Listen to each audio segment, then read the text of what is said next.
ध्यानाभ्यास के लिए अपने नेत्रों को बंद कर लीजिए। बाहर से नाता तोड़ने का प्रयत्न करिए। अपनी चिन्ह मुहूर्त से ही नाता जोड़िए। इतना ही कर्तव्य है।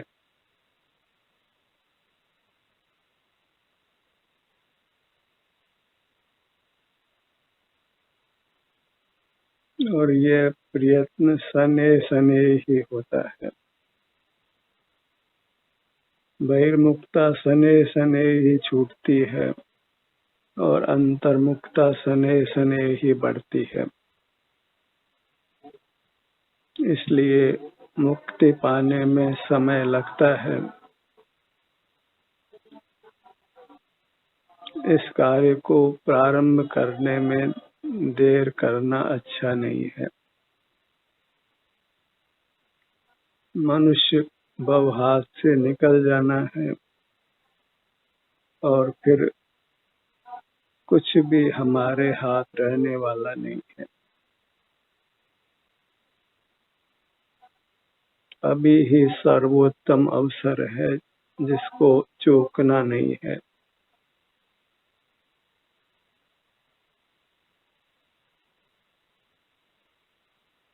अभी स्वावलंबी होने का प्रयत्न करिए। अपनी मूर्त ही स्वद्रव्य है, उसी के अधीन रहना है।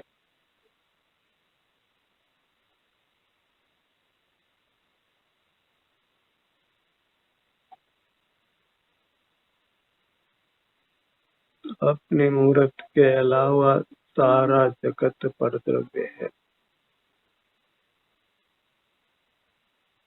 किसी भी परद्रव्य का आलम्बन लेना योग्य नहीं है।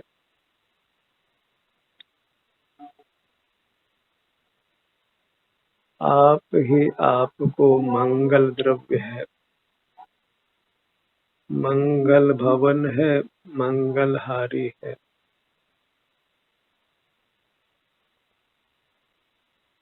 अन्य कोई मंगल नहीं है, मंगलकारी नहीं है।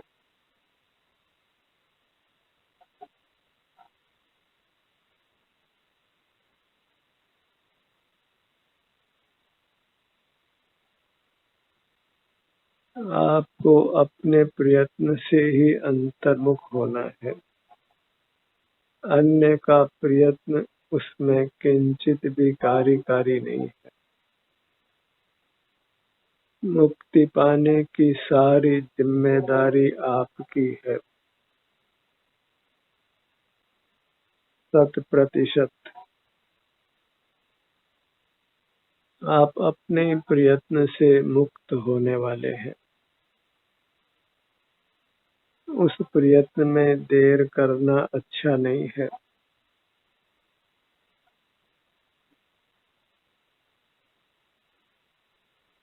आप अमूर्त हैं और अकेला अमूर्त जीव केवल अपने आनंद को भोगने वाला है।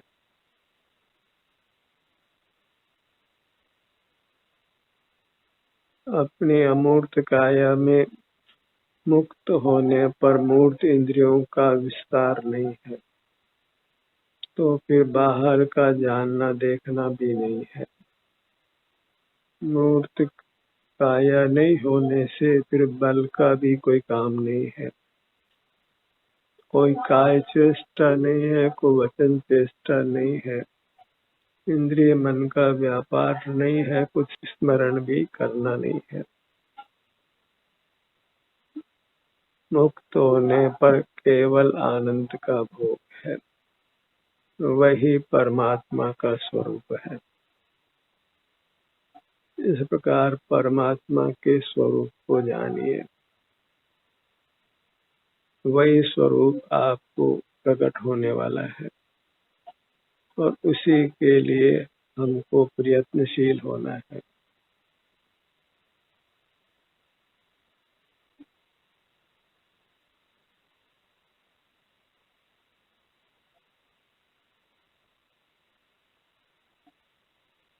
ज्ञानाभ्यास के फल में केवल आनंद ही मिलने वाला है और अन्य की वांछा करना योग्य नहीं है।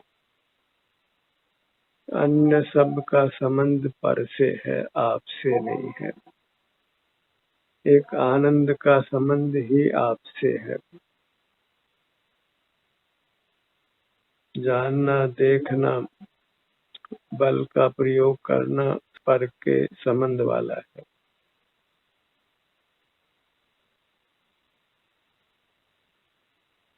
जानना, देखना, काय चेष्टा, वचन चेष्टा,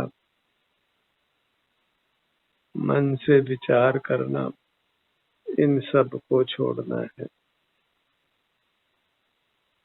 ये सब जीव के अशुद्ध प्राण है। 5 इंद्रिय, मन बल, वचन बल, काय बल, आयु, कर्म और श्वासोच्छ्वास, ये सब कुछ परमात्मा को नहीं है। तो शेष केवल आनंद ही बचता है। वही परमात्मा का स्वरूप है जिसको हमने प्रकट करना है। अपने सन्मुख होकर रहने से वही स्वरूप प्रकट होना है।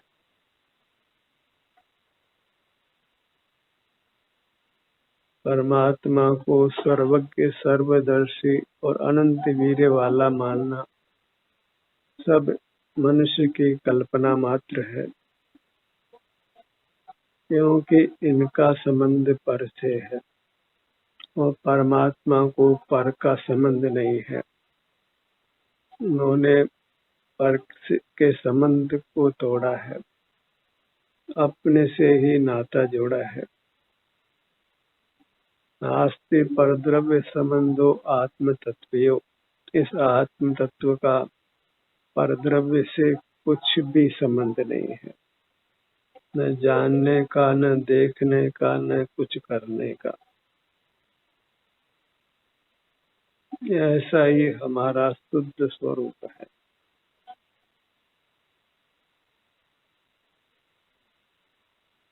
कायस्थ रहिए, पिंडस्थ रहिए, वही ध्यान का स्वरूप है।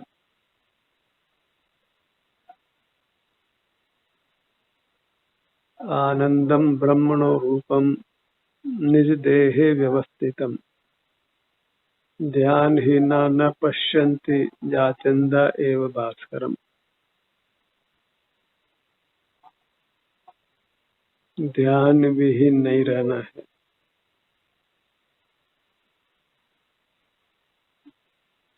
हर दिन का विश्लेषण करिए कि आप कितना अंतर्मुख रहे और कितना बहिर्मुख रहे।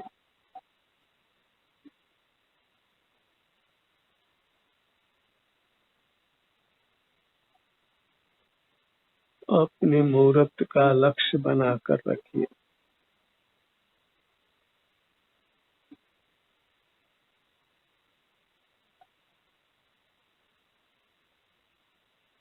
अपना अनुभव करने से ही शाश्वत उत्तम सुख प्राप्त होता है। आपका आप ही प्रभु है और अंतर्दृष्टि से अनुभव में आता है। मेरा साई नहीं दूर दिसंतर, मोही में है मोहि सूझत नेके। तीर्थों की स्थापना बाहर नहीं करना है, इसी मूर्त शरीर में कीजिए। इसी के भीतर आपकी मूर्त तीर्थ है, वही अकृत्रिम जिनबिंब है। बाहर में अकृत्रिम जिनबिंबों की कल्पना मत करिए, और वे जिनबिंब यदि हों तो भी मूर्त होंगे, और हमारा प्रयोजन अमूर्त से सिद्ध होना है। मूर्त पदार्थ तो संसार के ही निमित्त हैं, उन्हीं से हमारी संसार यात्रा होती है। अपने अमूर्त काया को ही तीर्थ का दर्जा दीजिए, क्योंकि वही तीर्थ है, वही यथार्थ परमात्मा की प्रतिमा है। उसका संवेदन करना ही परमात्मा दर्शन है। और वह दर्शन आप जब चाहें तब कर सकते हैं, और उस दर्शन से ही आपको मोक्ष प्राप्त होना है।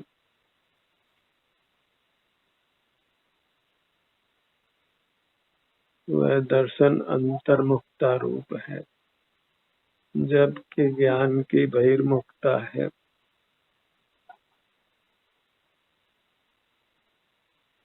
ज्ञानोपयोग छोड़कर दर्शनोपयोग कीजिए।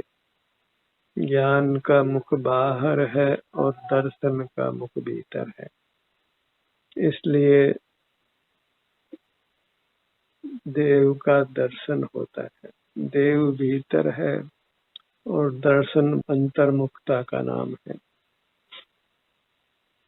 अंतर्मुख होकर अपनी चिन्ह मूर्त से युक्त रहिए। वही देव दर्शन है, वही मोक्ष का मार्ग है।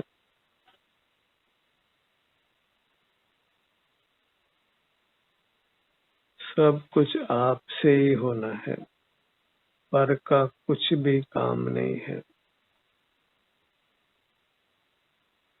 पर की वार्ता नहीं करना है।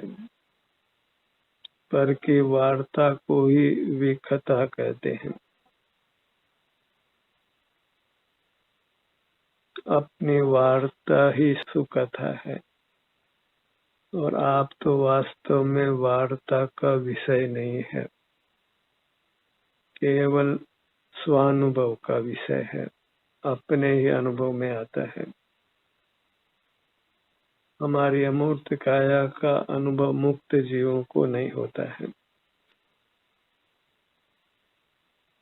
इसलिए हमारे साथ परमात्मा का कुछ भी संबंध नहीं है।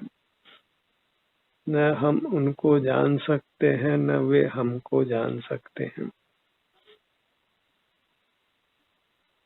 दोनों के बीच में ज्ञेय ज्ञायक या प्रमाता प्रमेय संबंध नहीं है।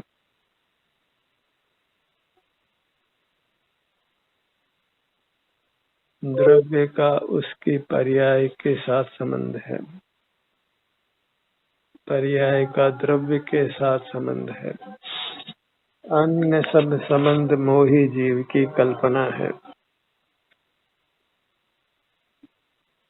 अपने में ही आने का रात दिन प्रयत्न करिए। अपनी मूर्त ही सर्वस्व है। उसकी रुचि ही मोक्ष देती है। सकल पर पदार्थों का राग छोड़कर अपनी मूर्त की रुचि करिए। पर का राग आग है और अपनी रुचि अमृत है।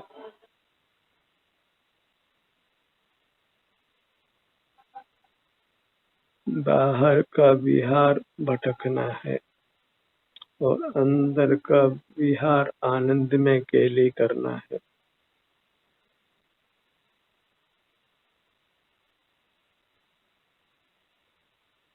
बाहर दुखों की आग लगी है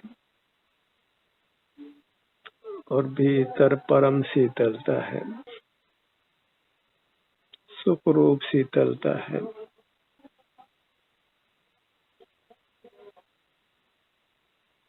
सुनना गौण रखिए और अपने सन्मुख रहना को मुख्य रखिए।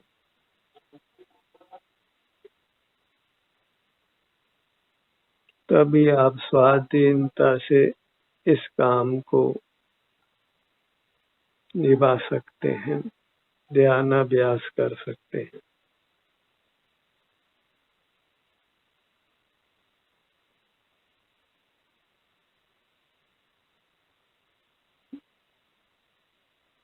शरीर में दुख भी हो तो अपने शरीर से जुड़ना योग्य है। क्योंकि वही मुक्ति प्रदाता है। इतने जीव परिसर सहन करके परमात्मा हो गए हैं।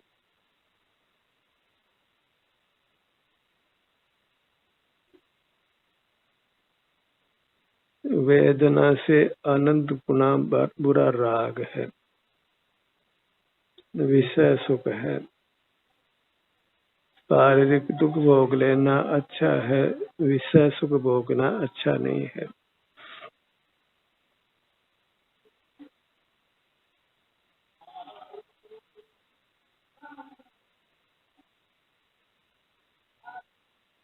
शारीरिक दुख वास्तव में दुख ही नहीं है, क्योंकि वहाँ बहिर्मुखता नहीं है। और विषय सुख वास्तव में सुख नहीं है, दुख ही है, क्योंकि वहाँ अंतर्मुखता नहीं है। अंतर्मुखता ही सुखद है और बहिर्मुखता ही दुखद है।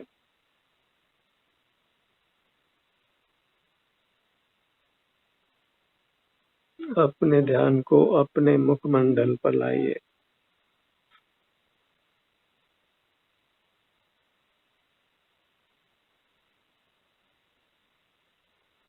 अपने ही निर्देश से अपने अंगों पर आने की आदत डालिए।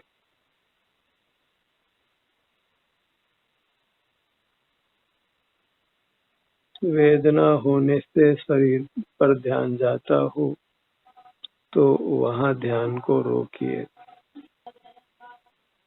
वही वेदना से मुक्त होने का उपाय है। भले इसमें कुछ समय लगे, पर मार्ग का दूसरा प्रकार नहीं है। धैर्य को नहीं खोना है।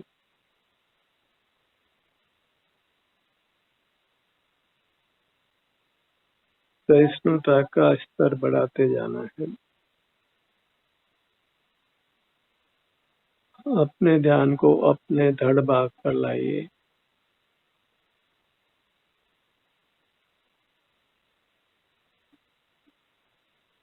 भीतर के हर अंग को स्वस्थ रखना है। इसके लिए भीतर के हर अंग के स्थान पर अपने ध्यान को लाना है।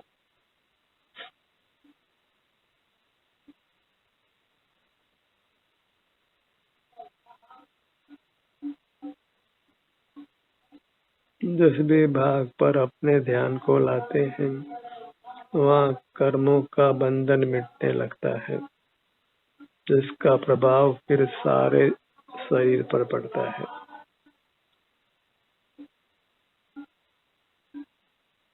अंतर्मुख होकर कर्म के भार को कम करते जाना है।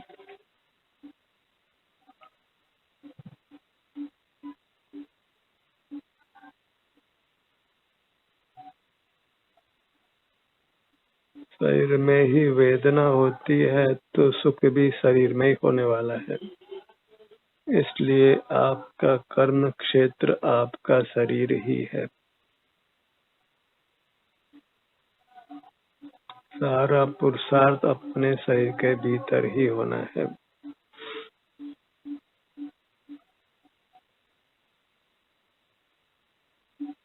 अपने ध्यान को अपने पीठ भाग पर लाइए।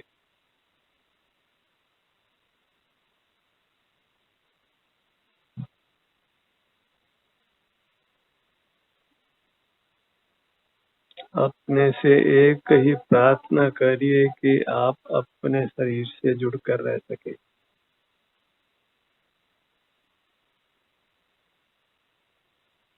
अपने देह का आश्रय नहीं छूटे।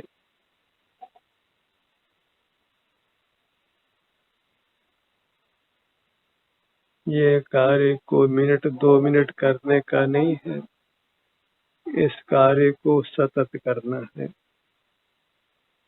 क्योंकि वही शील है, वही चारित्र है, वही धर्म है। और हमने शील चारित्र धर्म को छोड़ना नहीं है।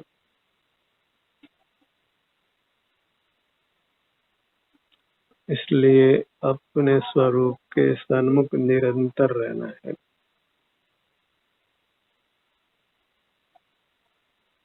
घड़ी दो घड़ी का भी लक्ष्य नहीं बनाइए। अहोरात्रि अपने को अपने से जुड़ने का प्रयत्न करना है।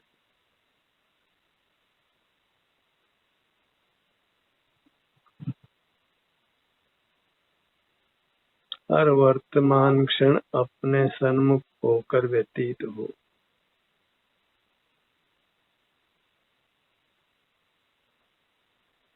एक बार में एक ही क्षण आता है, तो एक ही क्षण अपने उपयोग को अपने सन्मुख करना है। हर वर्तमान क्षण में अपने उपयोग को अपने सन्मुख करना है।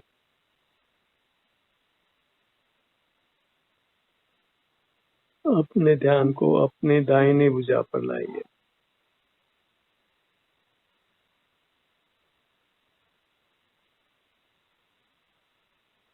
शरीर के हर भाग को हमने अलग नाम दिया है, क्योंकि हर प्रदेश अन्य प्रदेश से भिन्न है, अन्य है।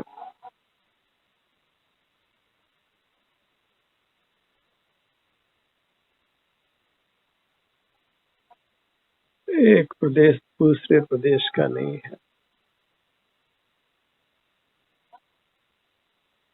एक परिणाम दूसरे परिणाम का नहीं है।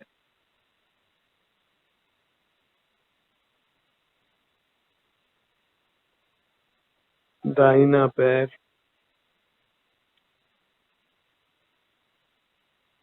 बायां पैर,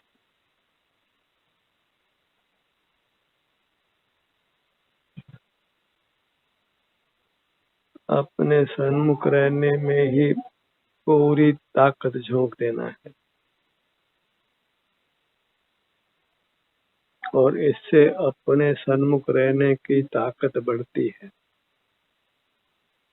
और कर्म का संबंध मिट जाने पर फिर ताकत की आवश्यकता नहीं है।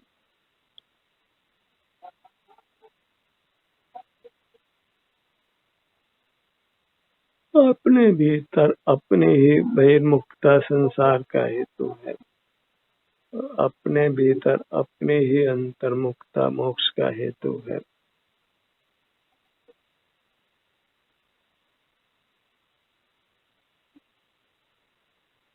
संसार के कर्ता भी हम हैं और मोक्ष के कर्ता भी हम हैं।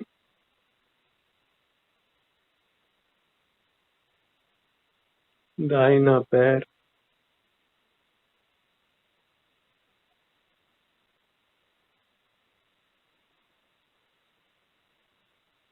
बायां पैर,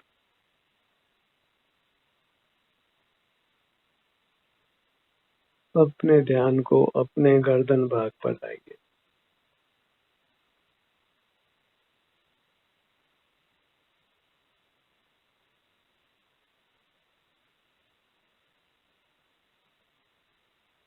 गर्दन का भाग,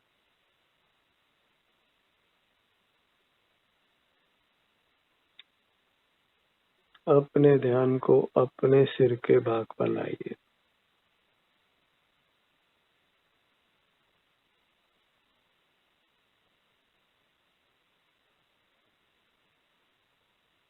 मोक्ष मार्ग में अपना सिर पर के आगे नहीं झुकाना है,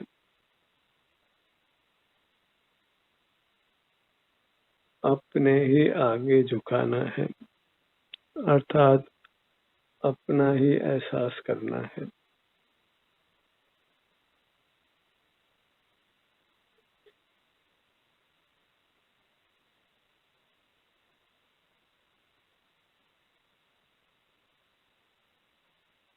शरीर में सुख के स्थलों को खोजिए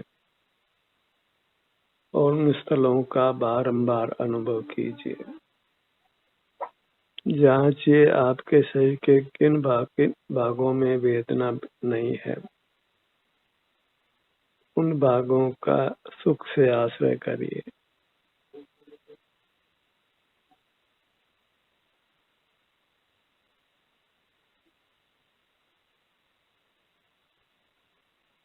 शरीर में वेदना आराम होने से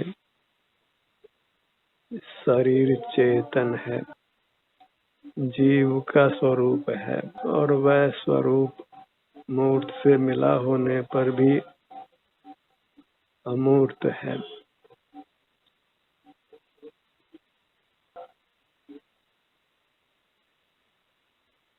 आयु थोड़ी है, पर परिचय में नहीं पढ़कर अपने अनुभव रूप रहना है।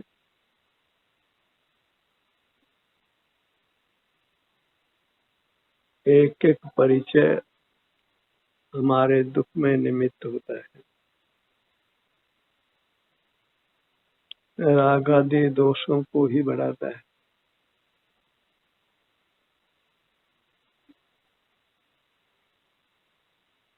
परमात्मा दूर नहीं है, अंतरंग में आप ही परमात्मा है और स्वानुभव गोचर है। मन ही मन उसको बारंबार नमन करिए। मेरा मुझको नमन है। अंतरंग हृदय से ही अपने को नमन करिए। अपने आगे ही झुक कर रहना है। अपने ही चरण चंचरी बनना है, अर्थात अपने चरणों का ही अनुभव संवेदन करना है। अपना अनुभव करते हुए ही शेष जीवन बिताने का संकल्प करिए। ध्यान का ये सत्र यही समाप्त होता है। आपकी सहभागिता के लिए धन्यवाद।